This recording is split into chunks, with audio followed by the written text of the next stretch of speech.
Hello guys, most welcome to Prowess 247। आप सभी का मेरे चैनल प्रोवेस 247 में अभिनंदन है। आज मैं डिस्कस करने जा रहा हूँ फिजिक्स का पार्ट 3 डिस्कस करने जा रहा हूँ। एंड ये जो क्वेश्चन है this the all questions are related to railway NTPC and UP TET and C TET and SSC exams. ठीक है ना जी। ये क्वेश्चन जो मतलब कि एनटीपीसी के एग्ज़ाम से रेलवे एनटीपीसी का जो एग्ज़ाम है और जो है यूपी टेट सी टेट और जो आपके क्वेश्चन एसएससी में पूछे जाते हैं फिजिक्स के रिगार्डिंग, उस तरह के क्वेश्चन हम आप लोगों से डिस्कस करने जा रहे हैं। ठीक है ना। तो अब जो क्वेश्चन कह रहा है, क्वेश्चन ये कह रहा है कि दहली आवृत्ति कैसी आवृत्ति होती है। दहली आवृत्ति कैसी आवृत्ति होती है। तो होता क्या है कि इसमें क्या होता है कि जब किसी भी धातु पर विद्युत चुम्बकीय विकिरण जैसे एक्सरा हो गया आदि पर पड़ती हैं तो वह धातु उस विद्युत चुम्बकीय विकिरण से ऊर्जा अवशोषित कर इलेक्ट्रॉन उत्सर्जित करते हैं। तो इस क्रिया को फोटो इलेक्ट्रिक प्रभाव कहते हैं तथा इस क्रिया के लिए एक निश्चित आवृत्ति की आवश्यकता होती है जिसे हम दहली आवृत्ति कहते हैं। दहली आवृत्ति का मतलब होता है थ्रेशोल्ड फ्रीक्वेंसी। हम दहली आवृत्ति को इंग्लिश में कहते हैं थ्रेशोल्ड फ्रीक्वेंसी। Threshold frequency. तो आपको बात समझ में आ गई। मैंने क्या बोला है कि जब कोई भी धातु हो, जब किसी धातु पर मतलब विद्युत चुम्बकीय विकिरण जैसे आपने देखा होगा एक्सरा वगैरह एक्सरे में पड़ती हैं तो वह धातु उस विद्युत चुम्बकीय विकिरण से ऊर्जा अवशोषित कर इलेक्ट्रॉन उत्सर्जित करती है। देखा होगा एक्सरा वगैरह होते हैं तो हमारा पूरा जो है सब कुछ दिखाई देता है उस पर, तभी तो वो आता बना हुआ हमारा तो निकाल के देता है, सब कुछ दिखाई देने लगा। चेस्ट का हुआ है तो सब दिखाई देता है, उसमें ये है इसमें ये है, तो इसी की वजह से होता है ऐसा। तो अवशोषित कर इलेक्ट्रॉन उत्सर्जित करती है तो इस क्रिया को हम इलेक्ट्रिक प्रभाव कहते हैं। और जो हमने अभी क्रिया बताई आपको फोटो इलेक्ट्रिक जो प्रभाव जिसे हम कहते हैं, इस क्रिया के लिए एक निश्चित आवृत्ति की भी आवश्यकता होती है जिसे हम दहली आवृत्ति कहते हैं। तो इसका जो हमारा आंसर है, मैंने क्या बोला कि दहली आवृत्ति कैसी आवृत्ति है जिसके नीचे प्रकाश वैद्युत उत्सर्जन संभव नहीं होता है, उसे ही हम दहली आवृत्ति कहते हैं। ठीक है ना, ऑप्शन बी ये हमारा आंसर होगा। तो प्रकाश वैद्युत उत्सर्जन संभव नहीं होता तो उसे हम क्या कहते हैं, दहली आवृत्ति कहते हैं। ऑप्शन बी इसका आंसर है। ठीक है ना। तो अच्छा, अगले क्वेश्चन में बात करते हैं।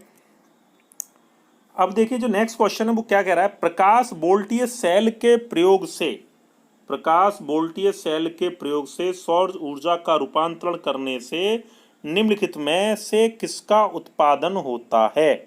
तो बड़ा इजी क्वेश्चन है। प्रकाश वोल्टीय सेल के प्रयोग से सौर ऊर्जा का रूपांतरण करने में निम्नलिखित में से किसका उत्पादन होता है। ये तो बड़ा इजी क्वेश्चन है, आपको सबको पता है कि विद्युत ऊर्जा का होता है। किसका होता है, विद्युत ऊर्जा का। तो ऑप्शन बी हमारा आंसर है। होता है क्या है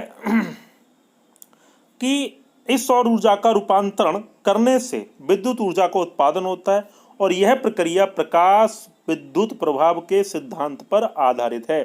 जो ये प्रक्रिया होती है ये प्रकाश विद्युत प्रभाव के सिद्धांत पर आधारित है। तो जो मैंने आपको बताया, तो एक प्रकाश वोल्टी सेल के प्रयोग से सौर ऊर्जा का रूपांतरण करने से विद्युत ऊर्जा का उत्पादन होता है और यह प्रक्रिया जो होती है प्रकाश विद्युत प्रभाव के सिद्धांत पर आधारित है। ठीक है ना। तो इसका आंसर क्या है, विद्युत ऊर्जा। देखिए आपको सब बताया जाएगा, बेसिक डेफिनेशन भी बताई जाएंगी, लेकिन अभी जो एग्जाम है उसके रिलेटेड हम क्वेश्चन डिस्कस कर रहे हैं।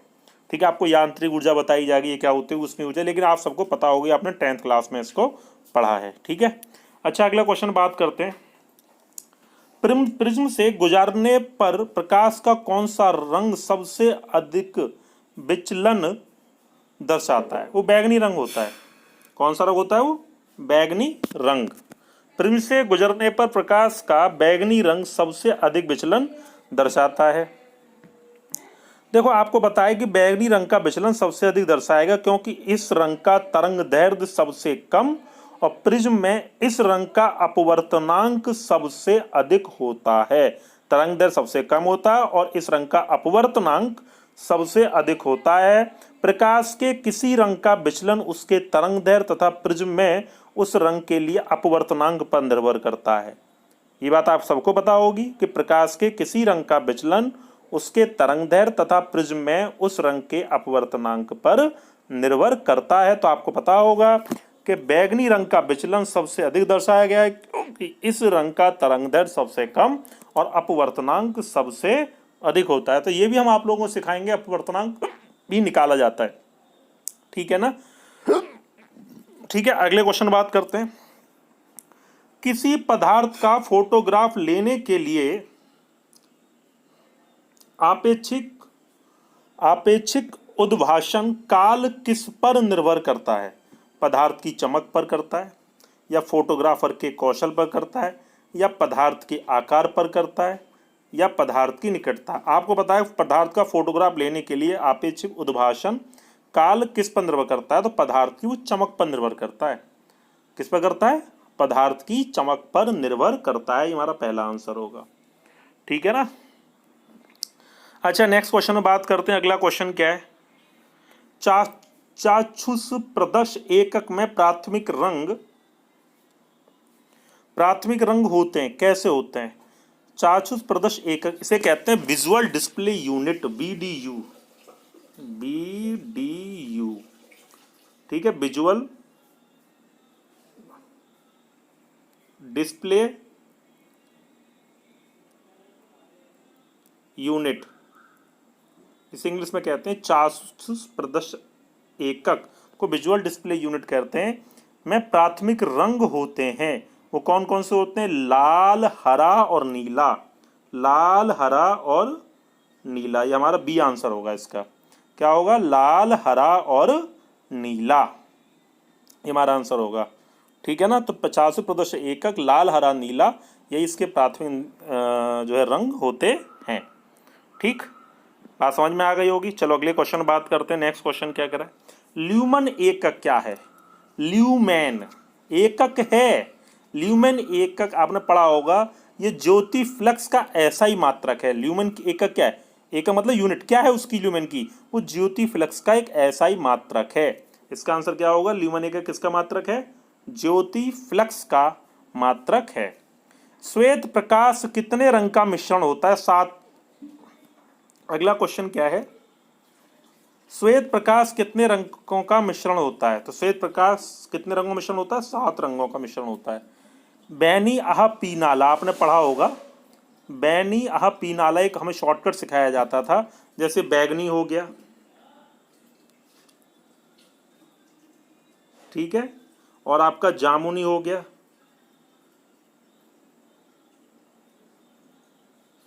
ठीक है, नीला हो गया, हरा हो गया,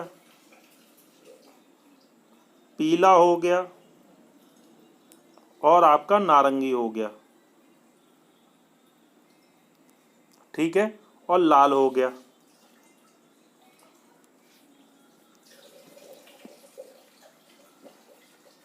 ठीक है ना। तो ये लाल हो गया, सॉरी, है ना।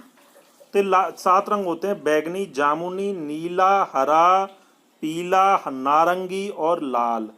तो श्वेत प्रकाश रंग 7 रंगों का मिश्रण होता है। ठीक है ना। और ये बात भी आपको पता होगी कि लाल रंग की तरंगदैर्घ्य सबसे अधिक होती है।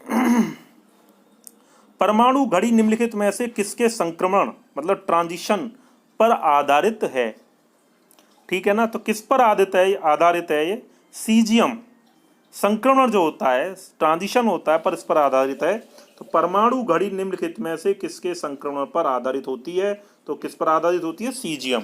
ऑप्शन बी इसका आंसर होगा। ठीक है ना। ये याद रखना, क्वेश्चन बहुत इंपॉर्टेंट है। परमाणु घड़ी किसके संक्रमण पर आधारित होती है? सीजियम के संक्रमण पर आधारित, सीजियम संक्रमण पर आधारित होती है। ठीक है ना। अच्छा, अगले क्वेश्चन बात करते हैं।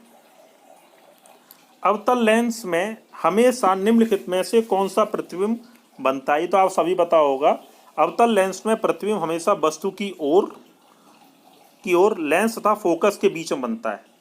मतलब वस्तु की ओर ये एक लेंस है और फोकस के बीच बनता है। जो अवतल लेंस का प्रतिबिंब बनेगा वो लेंस तथा फोकस के बीच बनता है। अवतल लेंस से प्रतिबिंब हमेशा वस्तु की ओर बनेगा और लेंस और फोकस के बीच बनता है। यह आभासी, सीधा तथा वस्तु से छोटा होता है। तो आंसर क्या होगा? आभासी और सीधा। तो ये हमारा आंसर होगा। ठीक है ना? तो बार बार सुनिए मैं क्या कह रहा हूं, फिर से कह रहा हूं। अवतल लेंस से प्रतिबिंब हमेशा वस्तु की ओर बनेगा, लेंस और फोकस के बीच बनता है और यह आभासी, सीधा तथा वस्तु से छोटा होता है। ठीक है ना? अगले क्वेश्चन बात करते हैं। अवतल लेंस हमेशा किस प्रकार का प्रतिबिंब बनाते हैं? तो अवतल लेंस हमेशा आभासी प्रतिबिंब बनाते हैं, बताया था आपको। तो इसका आंसर क्या होगा? आभासी प्रतिबिंब बनाते हैं। मैंने बताया था कि वस्तु की ओर, मतलब वस्तु की ओर लेंस तथा फोकस के बीच बनता है और यह आभासी, सीधा तथा वस्तु से छोटा होता है। ठीक। अच्छा, अगला क्वेश्चन बात करते हैं। किसी वस्तु का आवर्धित और आवर्धित और आभासी, आभासी लिख गया ये आभासी है। ये क्या है? ये आभासी लिखा हुआ है। प्रतिबिंब प्राप्त करने के लिए प्रयोग किया जाता है। आवर्धी और आभासी प्रतिबिंब प्राप्त करने के लिए प्रयोग किया जाता है। क्या प्रयोग किया जाता है? अवतल दर्पण। अभी आपको बताया था मैंने, अवतल। ठीक है ना? तो आभासी प्रतिबिंब प्राप्त करने के लिए, आवर्धित और आभासी प्रतिबिंब प्राप्त करने के लिए हमें अवतल दर्पण का प्रयोग करना पड़ता है। ठीक है ना? अवतल दर्पण को इंग्लिश में क्या कहते हैं? Concave mirror. Concave mirror. ठीक है ना? अच्छा, अगले क्वेश्चन बात करते हैं। नेक्स्ट क्वेश्चन क्या कह रहा है? निम्नलिखित में से कौन सा सदा उस वस्तु की छोटी छवि बनाएगा जो उसके सामने रखी है? निम्न में से कौन सा सदा वस्तु की छोटी छवि बनाएगा जो उसके सामने रखी जाए? तो वो कौन सा बनाएगा? उत्तल दर्पण बनाएगा। किसी वस्तु का उत्तल दर्पण में भाई होता क्या है? इसका आंसर जो होगा उत्तल दर्पण होगा। मैं आपको बताऊं, मतलब वस्तु का उत्तल दर्पण में बना प्रतिबिंब सदैव वस्तु से छोटा होता है। क्या होता है? वस्तु से छोटा। ठीक है, वस्तु से छोटा, सीधा होगा और आभासी होता है। कैसा? आभासी। ठीक है। इस द्वारा काफी बड़े क्षेत्र की वस्तुओं का प्रतिबिंब एक छोटे से क्षेत्र में बन जाता है ना भाई? देखा वो काफी बड़ी जो एरिया जो होता है उसका प्रतिबिंब एक छोटे से क्षेत्र में बन जाता है। यही खेल होता है किसका होता है? ये उत्तल दर्पण का। तो इस वजह से आंसर क्या होगा? उत्तल दर्पण। जैसे काफी बड़ी चीजें होती हैं छोटे से में दिखाई देने लगती हैं, काफी बड़ा एरिया छोटे से मिरर में ही दिखाई देने लगता है, तो उसे हम क्या कहते हैं? उत्तल दर्पण कहते हैं। आगे क्वेश्चन बात करते हैं। आवर्धक लेंस क्या है? आवर्धक लेंस, ये आपने शायद पढ़ा हो या नहीं पढ़ा हो, हमें पता नहीं है। ठीक है, ये आवर्धक लेंस होता क्या है कि जो छोटी सी फोकस दूरी सहित उत्तल लेंस को आवर्धक लेंस कहते हैं। मतलब छोटी अल्प फोकस दूरी सहित उत्तल लेंस को आवर्धक लेंस कहते हैं। उत्तल या अवसारी लेंस आवर्धक के रूप में काम करता है। उत्तल या अवसारी लेंस ये किसके रूप में काम करता है? आवर्धक लेंस के रूप में काम करता है। ठीक है। और इसकी कितनी दूरी? अल्प दूरी सहित। कौन सी दूरी? अल्प दूरी, फोकस दूरी सहित।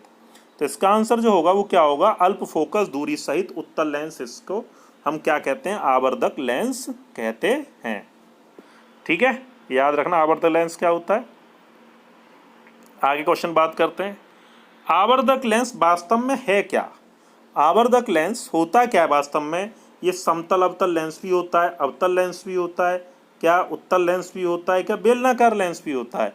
तो आवर्धक लेंस मैंने भी आपको बताया सीधे उत्तल लेंस ही कहलाता है। इसका जो आंसर होगा वो क्या होगा? उत्तल लेंस होगा। ठीक है, मैंने आपको बताया था आवर्धक लेंस होता क्या है। अल्प फोकस दूरी सहित उत्तल लेंस को आवर्धक लेंस कहते हैं। उत्तल या अवसारी लेंस आवर्धक लेंस के रूप में काम करता है। ठीक है, तो सीधा आंसर क्या होगा? आवर्धक लेंस वास्तव में क्या होता है? एक उत्तल लेंस ही होता है। ठीक है। अच्छा, अगले क्वेश्चन बात करते हैं। नेक्स्ट क्वेश्चन क्या है? प्रकाश विद्युत प्रभाव धातु की सतह से किसी स्थिति में प्रकाश विद्युत प्रभाव धातु की स्थिति से किसी स्थिति में इलेक्ट्रॉनों के निष्कासन के रूप में व्याख्यात किया जाता है। कब किया जाता है? वह गर्म हो जाए तब, उसे सशक्त विद्युत क्षेत्र में रख दिया जाए तब, या उपयुक्त वेग के इलेक्ट्रॉन उससे टकराएं तब, या फिर उपयुक्त तरंग दैर्ध्य का प्रकाश उस पर गिरे तब। तो किस कंडीशन में होता है? आंसर इसका जो होगा वो आंसर ये होगा, उपयुक्त तरंग दैर्ध्य का प्रकाश उस पर गिरे तब। ये हमारा आंसर होगा डी। आंसर क्या होगा? डी हमारा आंसर होगा। भाई आपको बताइए, जो प्रकाश विद्युत प्रभाव धातु की सतह से इलेक्ट्रॉनों के निष्कासन के रूप में व्याख्यात किया जाता है और यह घटना तरंग दैर्ध्य का प्रकाश धातु की सतह पर गिरने से होती है। क्या? तरंग दैर्ध्य का प्रकाश धातु की सतह पर गिरने से होती है। तो ये हमारा आंसर होगा। ठीक है, तो कुछ मैं आपको बेसिक क्वेश्चन दे रहा हूँ जो रेलवे एनटीपीसी वगैरह के एग्जाम में कुछ पूछे जाते हैं, यूपी टेट के एग्जाम में पूछे जाते हैं। तो जितने हम क्वेश्चन दे रहे हैं उतने आप पढ़ते रहिए और 100% श्योर है आपको कोई ना कोई क्वेश्चन मिल जाएगा। एक मैंने आपको बताया था कि ल्यूमेन की यूनिट क्या होती है, तो ल्यूमेन की यूनिट होती है ज्योति फ्लक्स, लिमिनस फ्लक्स, जो एस का एसआई मात्रक। एक क्वेश्चन बहुत इंपॉर्टेंट होता है, श्वेत प्रकाश कितने रंगों का मिश्रण होता है? वो 7 रंगों का मिश्रण होता है। मैंने आपको ये क्वेश्चन बताया था, यही बड़ा इंपॉर्टेंट था, 7वां नंबर जो था। और एक ये होता है क्वेश्चन, प्रिज्म से गुजारने पर प्रकाश का कौन सा रंग सबसे अधिक विचलन होता है? वो बैगनी रंग होता है। मैंने आपको